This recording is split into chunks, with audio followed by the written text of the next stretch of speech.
to the House of Representatives on Thursday and Friday ends up not being a fair and open process. I yield the floor.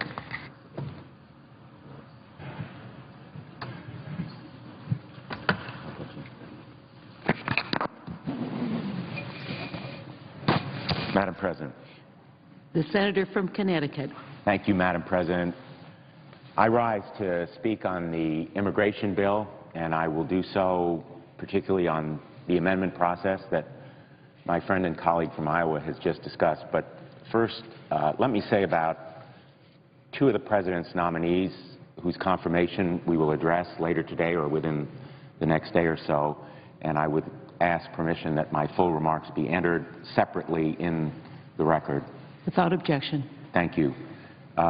Penny Pritzker, as the Secretary of Commerce, will truly be a great Secretary of Commerce in my view. She has experience and acumen and ability that will serve her well in building strong relationships in the federal government, but also strong partnerships with the business community, promoting job creation and fostering sustained economic growth. She's been a strong leader, not only in her own business, but in her community. And I look forward to working with her as the chair of the subcommittee on competitiveness improvement, innovation, and export promotion in the Commerce, Science, and Transportation Committee, where I serve. Secretary Fox, if he becomes Secretary of Transportation, likewise has a record of accomplishment as a local official, as a strong mayor, and I will look forward to working with him on investment in high-speed rail, distracted and drunk driving, air safety, rail safety, all of the issues that are so important to the infrastructure of our country and to the transportation issues that will help promote jobs and increase economic progress. And I will be submitting statements for the record at greater length on these two nominees who I believe really embody the principle of excellence and dedication in public service.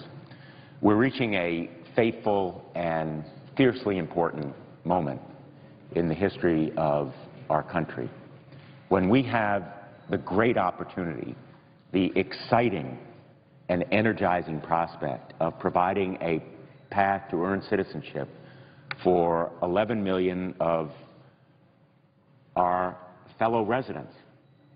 They live alongside us in our neighborhoods and communities, and they serve in community boards and all kinds of activities where they are indistinguishable from citizens except for the fact that they are not citizens.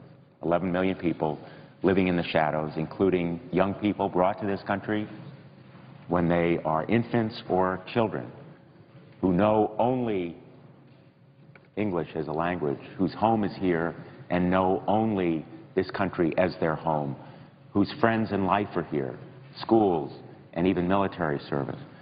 The dreamers who are among those 11 million, and their parents and loved ones who came with them to this country. And we have the historic opportunity to provide them with a path to earned citizenship, paying back taxes and penalties, learning English if they don't know it already, and meeting the other strong standards and criteria that this act provides, and enhanced border security, a crackdown on illegal employment, better skilled people afforded more opportunities to come to this country in a program, I-Squared, that I have helped to lead, as well as lower skilled workers who want to fulfill the American dream. This legislation is about the American dream, and it culminates a careful and cautious and deliberate process led by Chairman Leahy in the Judiciary Committee, where abundant opportunity was afforded to offer amendments and have them passed. In fact, a number of my amendments have been adopted in the Judiciary Committee, strengthening due process, fighting human trafficking, affording opportunities to people who are in solitary confinement to seek release, and protecting American workers and standards and compensation for American workers against unfair and illegal competition from other businesses and other workers based on substandards exploitation of workers here. Those kinds of amendments have improved on a very important work done by the Gang of Eight, and I want to join in thanking them, the Group of Eight, those 8 senators who labored so long and helped provide such a great model for us to move forward and improve further. And I believe that this legislation can be improved. 2 amendments that I've authored would help improve it. The little dreamers who are too young to qualify right now for the expedited path to citizenship that is provided the dreamers under S-744 would be helped by an amendment that I have drafted with support from the great champion of the DREAM Act, Senator Durbin, who deserves so much credit for spearheading this effort over so many years. I've done it at the state level before coming here as a senator when I was Attorney General, but he has championed their cause year after year, Congress after Congress, and I have joined him in supporting an amendment to this bill that would help those littlest of dreamers, too young now to qualify for that expedited citizenship, to do so if they are in school or otherwise reach the criteria that the amendment would provide. And I thank Senator Murkowski for co-sponsoring this very bipartisan measure with me so that anyone left out of the DREAM Act because they are too young would be covered. And a second amendment that I believe would improve this bill would provide more whistleblower protections for H-2B visa workers. They come to this country to work here, and they are dependent on their employers to remain here. And so naturally, if they are exploited, if illegal working conditions subject them to hazards, and if they provide the basis for unfair competition because they are paid less than the minimum wage, they are fearful of retaliation when they make complaints because their employer can discharge them and they are then automatically deported. So this whistleblower amendment would provide them with protection. It is essential to making possible their redress and remedy when they are victims of illegal violations. Both of those amendments would improve this law. But I recognize that this bill is a huge and historic step forward. It's imperfect, but I will not allow the perfect to be the enemy of the good. And I will continue to fight for these amendments, these improvements in this law, enabling the littlest dreamers to have those same opportunities as the dreamers who have been brought to this country and now are here and can contribute so much to our nation. And I will continue to fight for whistleblower protection for all workers who may be exploited if they are brought here under visas, because whistleblowers deserve that protection. They're protecting not just themselves when they complain, but all workers. But I will vote for this measure even if there are no more amendments, because I believe this measure fulfills the American dream of opening this country, a nation of immigrants, to others who have the American dream and see this country as a beacon of hope and opportunity.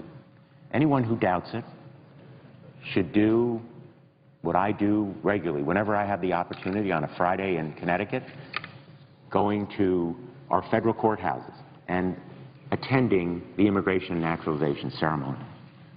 People come there with tears in their eyes, accompanied by their families, neighbors, loved ones, to celebrate one of the biggest moments in their lives, becoming a citizen of the United States of America, many after years of struggle to achieve that status.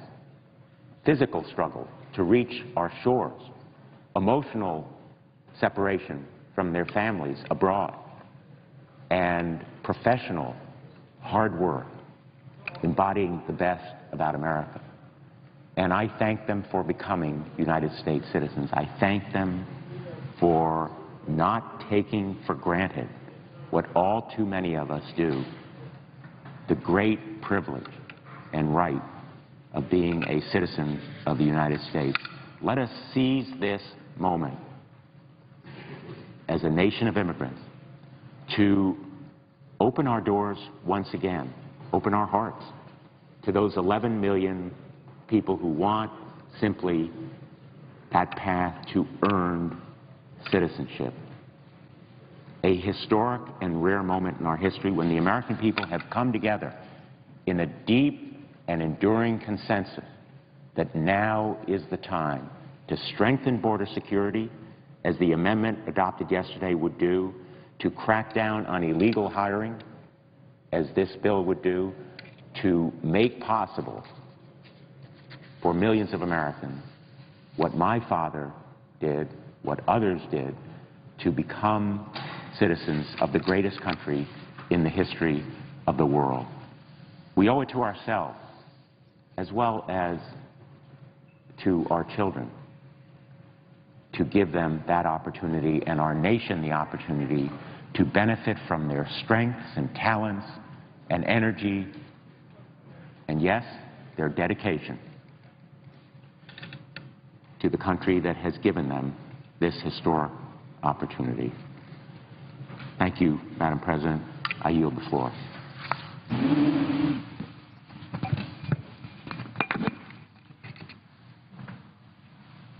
Madam President, The senator from Nebraska.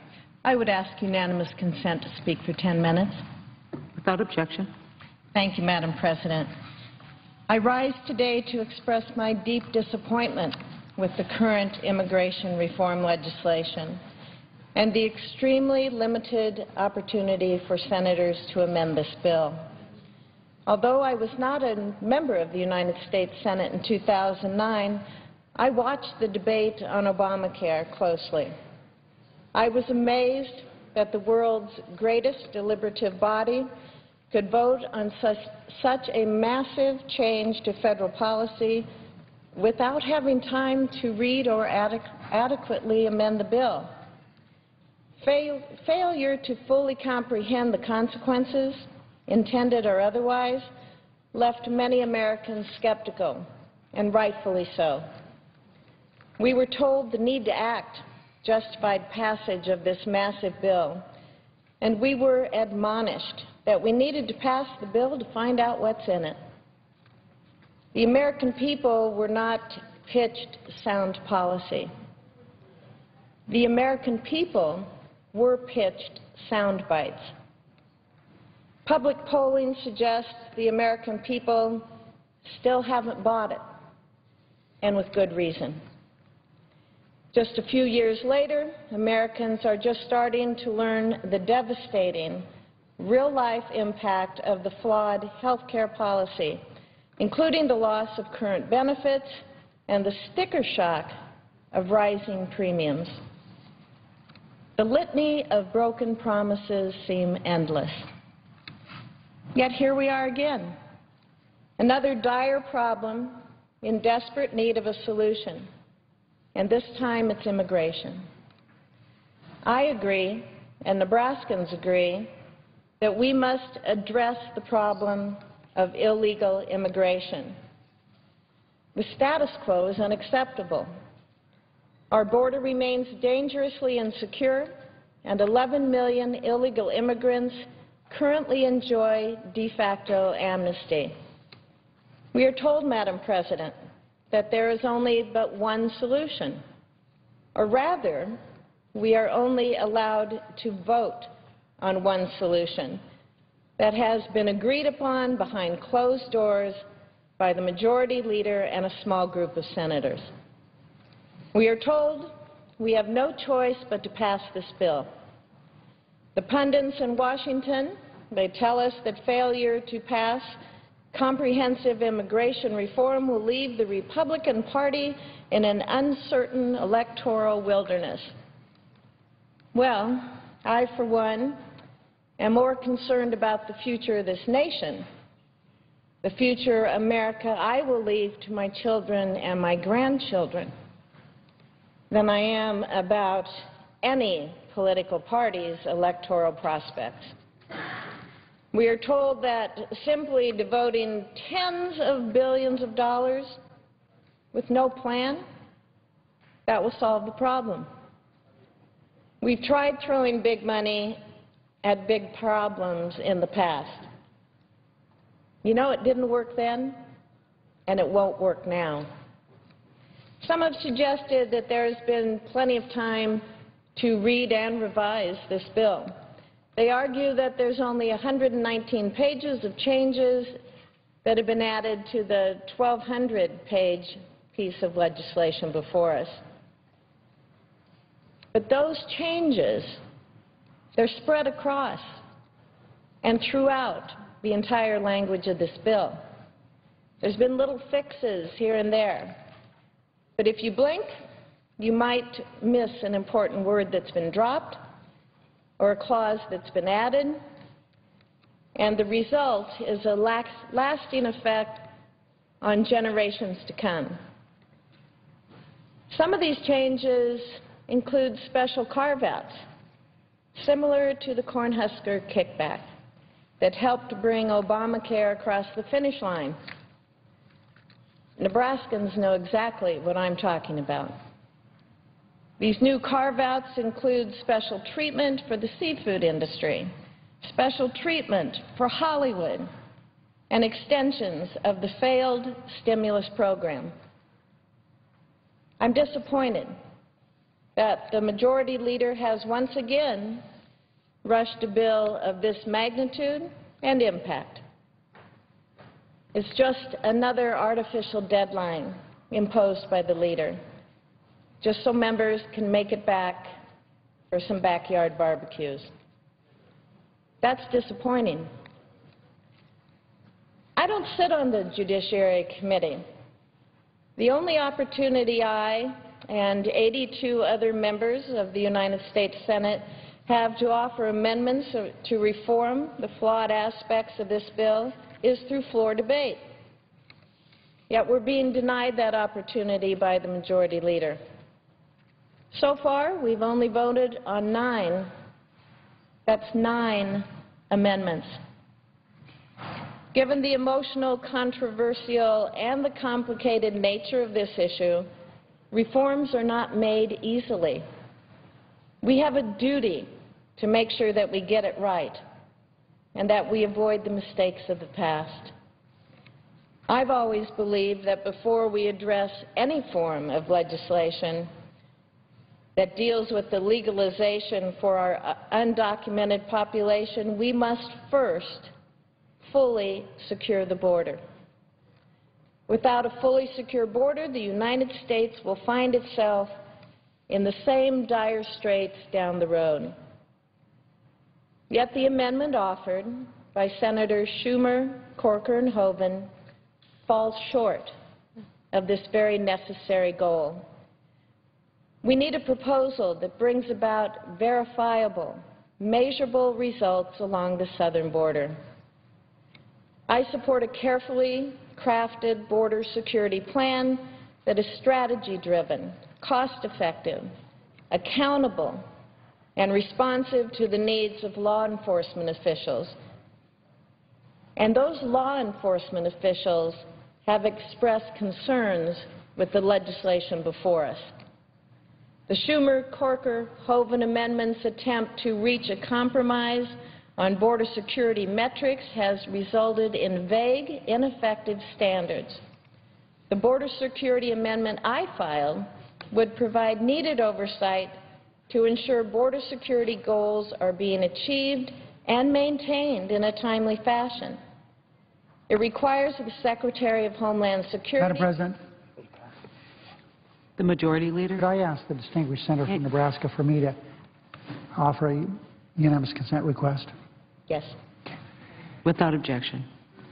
I, of course, express my appreciation to the senator for her courtesy, and I ask unanimous consent that her statement not appear interrupted in the record. Without objection. I ask unanimous consent that notwithstanding Rule 22 at 2:15 today, the Senate proceed to executive session to consider calendar number 180 under the previous order. Without objection. For the information of all senators, at 2:15 there will be 30 minutes for debate followed by a vote on the confirmation of Penny Pritzker to be Secretary of Commerce. Without objection. Senator from Nebraska. Thank you, Madam President. Thank you, Majority Leader. I was speaking about the border security amendment that I have filed and comparing that to what we are currently seeing in the proposed legislation before us. The amendment that I have filed provides needed oversight to ensure border security goals are being achieved and maintained in a timely fashion.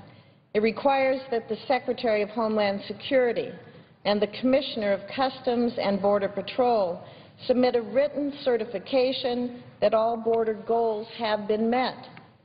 The Homeland Security Inspector General must also sign off on certification. And finally, congressional approval must be obtained. Importantly, the definition of operational control in my amendment would maintain current law's definition rather than watering it down. But my amendment hasn't received a vote, Madam President. The Schumer-Corker-Hoeven amendment also fails to require a biometric entry and exit system at land, air, and seaports.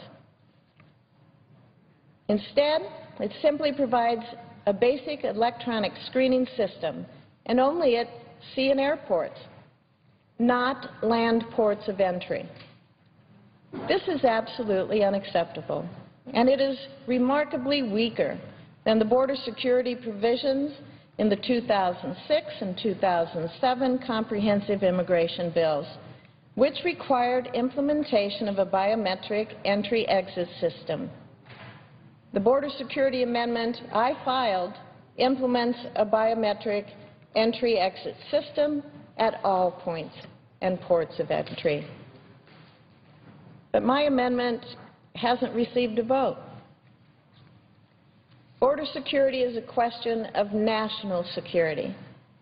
It's not a position that can be watered down or compromised. The Schumer-Corker-Hoeven amendment does just that. We also need to make sure that we are being fiscally responsible. Last time I checked, we are still $17 trillion in debt.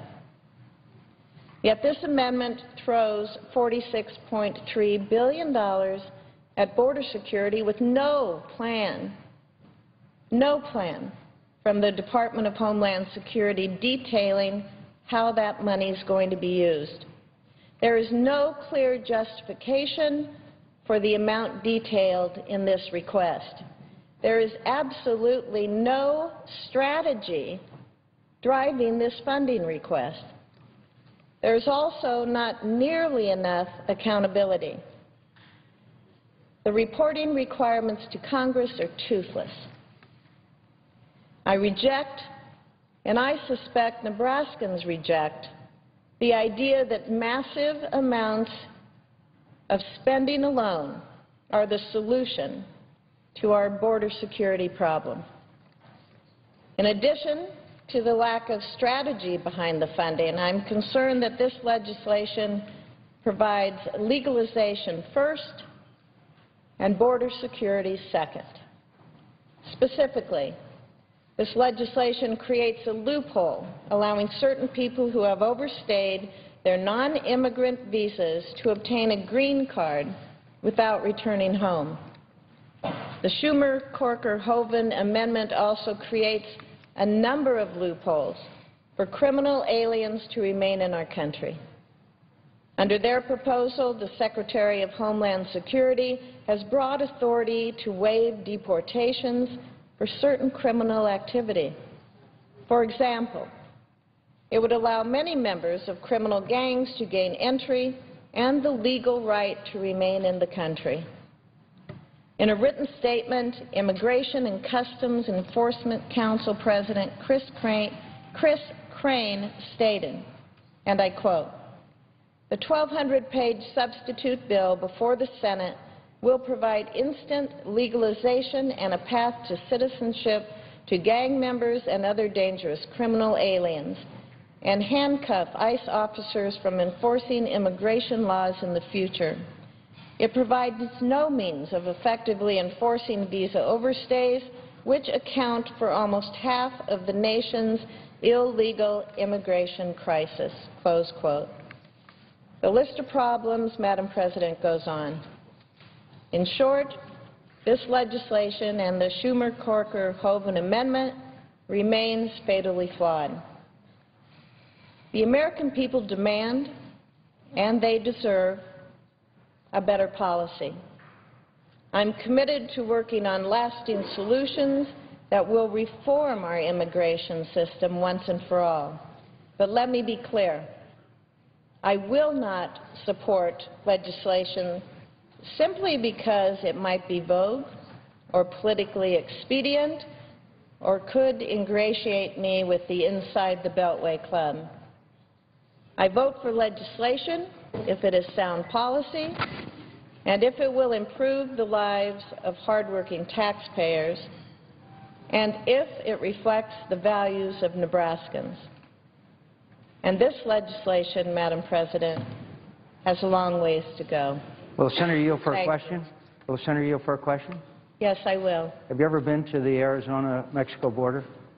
I have been at the Texas border. At the Texas border? Yes. And may I ask when that was? That was in the early 2000s. I see, in the early 2000s. Well, you know, I just say to the senator from Nebraska, she is so ill-informed, the statement that I just saw, I don't know where to begin, except to say that if you don't think that this legislation secures the border, you haven't spent any time on the border, certainly not any meaningful time, and I can't express my disappointment in the series of false statements that the senator just made. Madam President, if I may respond to that, I would say that I believe that my statement is correct. It reflects the values of my state. It reflects the values of those Americans, and it truly reflects their concerns with this piece of legislation that is before us now. Thank you, Madam President. Madam President. The Senator from Arizona. Madam President, I would welcome the senator from Nebraska to come to the border and see what's been done and what can be done with the use of technology, and to somehow believe that our border cannot be secured by this legislation argue strenuously for a visit, and I invite the senator. I will be glad to join her at any time. I yield. Madam President. The Senator from Nebraska. Madam President, I thank my distinguished colleague and friend, Senator McCain from Arizona, and I look forward to accepting his invitation to visit his fine state. Thank you, Madam President. Madam President. The Senator from Colorado. I'd ask unanimous consent to speak for 10 minutes. Without objection. Thank you, Madam President. I rise again to talk about the critical importance of passing comprehensive immigration reform like my good friend from Arizona, Senator McCain, has been an advocate for. When I look at my state, Coloradans from all walks of life, business leaders, religious leaders, our agricultural community, and our civic leaders, regardless of political party, agree that our immigration system is broken.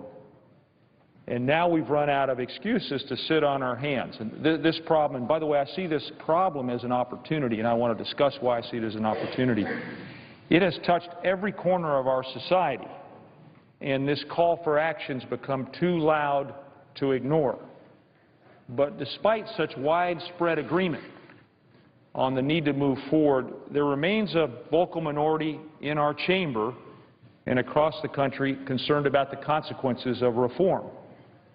There's a worry, and that worry that persists is that immigrants will somehow steal the American opportunity, that immigrants will take our tax dollars and take our jobs.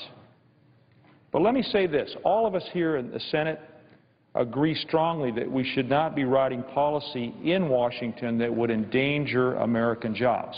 And I want to speak to that. Ever since the economic downturn, Coloradans who've been fortunate enough to keep their jobs or recently find unemployment as we dig out of recession are holding on tightly to those opportunities. Coloradans who've been laid off or who've lived through the bitter desperation of extended unemployment look with increasing concern at anything that might stand between them and opportunity. In the context of these worries, some people look at employed immigrants and see only unemployed Americans. To see things, though, in that light, I believe misunderstands this legislation, as well as our roots as a country and our long tradition of opportunity. This bill, the idea of fixing our broken immigration system and providing millions of Americans a pathway to citizenship, which is earned, is not a zero-sum game. In fact, it's built off one of the reasons that our nation is so exceptional, the broad spirit that any man or woman can pull themselves up from the most challenging circumstances and succeed. This bill is carefully crafted and balanced. It will extend the American dream to millions now living in the shadows. And important for Coloradans, this legislation creates certainty for businesses and residents already legally here today. This is exactly the sort of certainty that our labor markets need. Now, Madam President, it's true, maybe except for the great state of North Dakota, that we've made steady progress, but overall unemployment remains too high. We all want to be like North Dakota with your very low unemployment rate. But our economy, the American economy, continues to grow, with Colorado growing at the fourth fastest rate in the nation. And in doing so, many of our business sectors, our economic sectors, our industries, are experiencing higher labor demand than there's available domestic supply. Take agriculture, for example, important to the presiding officer state as well. The demand for labor on farms and ranches across the nation far exceeds the supply of Americans who are willing to fill those jobs. That labor shortage has resulted in crops left to rot in the fields and therefore unacceptable economic losses to our communities. Farmers and ranchers tell me that today they're often left to hire undocumented workers to fill this labor gap. And this unregulated, under-the-table hiring hurts immigrants who experience frequent exploitation, constant fear, and often debilitating poverty. It also hurts Americans who experience depressed wages and higher unemployment as a result of competition with this cheap underground workforce. Madam President, that doesn't make sense. This immigration reform bill eliminates this unfair competition and ensures that all Americans receive fair wages. Now let me talk more broadly. Our current labor supply challenges extend to many other sectors as well. Jobs in science, technology, engineering, and math are growing at 3 times the rate of other jobs in the United States.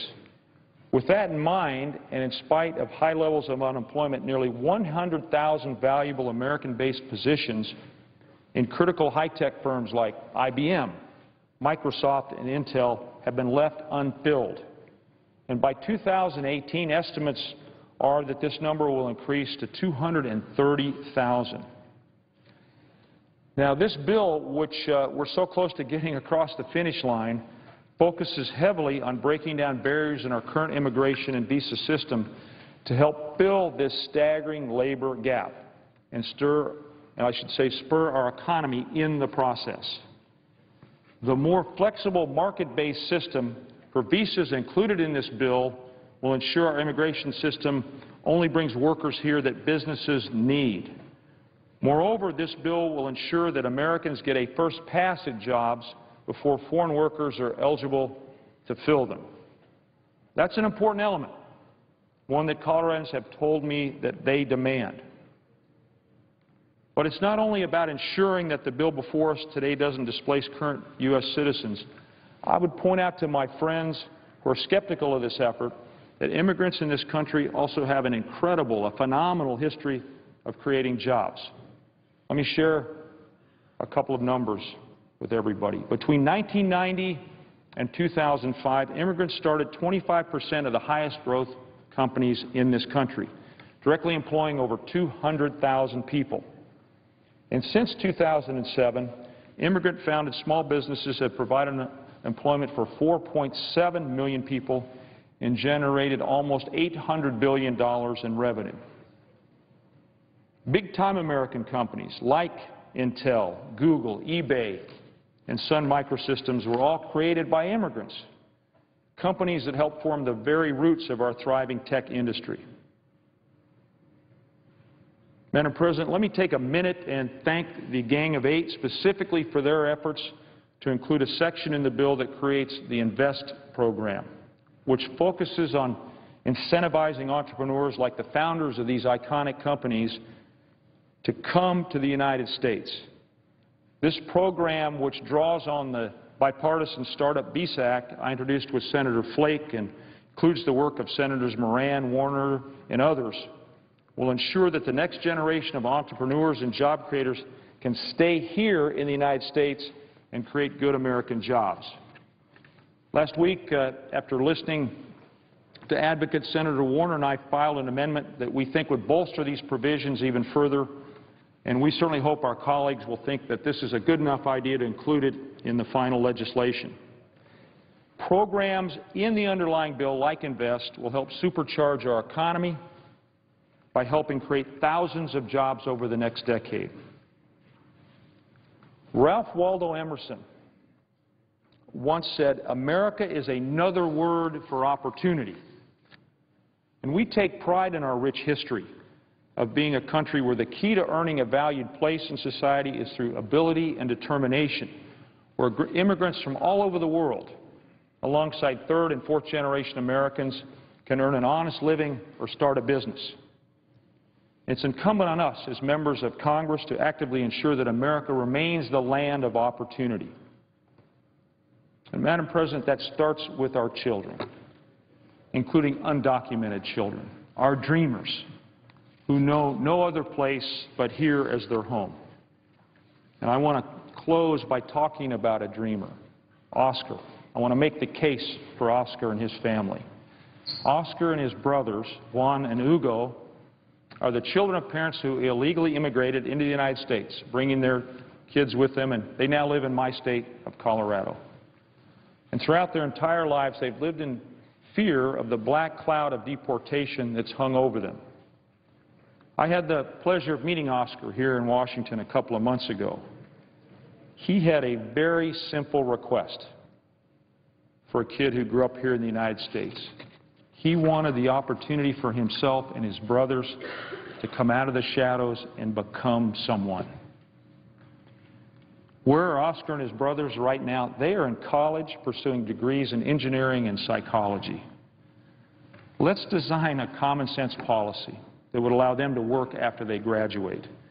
Let's give Oscar and the millions like him the opportunity to come out of the shadows and become the next generation of American leaders, innovators, and job creators.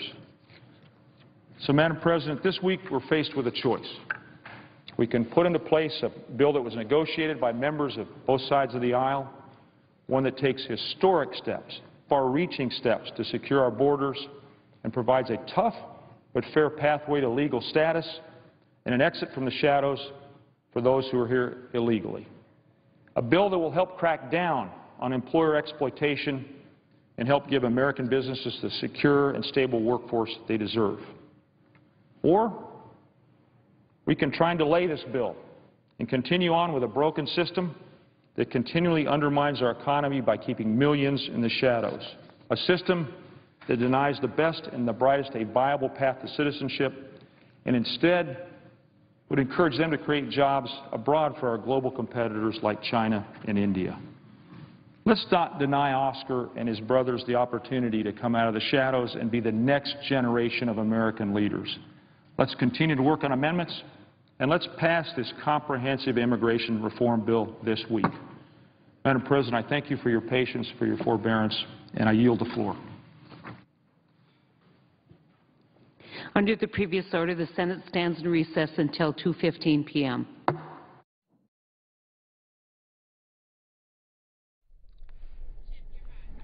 The Senate has recessed so members can attend their weekly party lunch meetings. Senators return at 2:15 Eastern to continue work on the immigration bill. The measure would increase border security and workplace enforcement, allow additional high and low-skilled workers into the country, and create a path to citizenship for illegal immigrants. Again, Senate returns about 2:15 Eastern. To Attorney General Eric Holder now from just a few minutes ago, reacting to the Supreme Court decision announced this morning that tossed out part of the Voting Rights Act of 1965 by a 5-4 vote.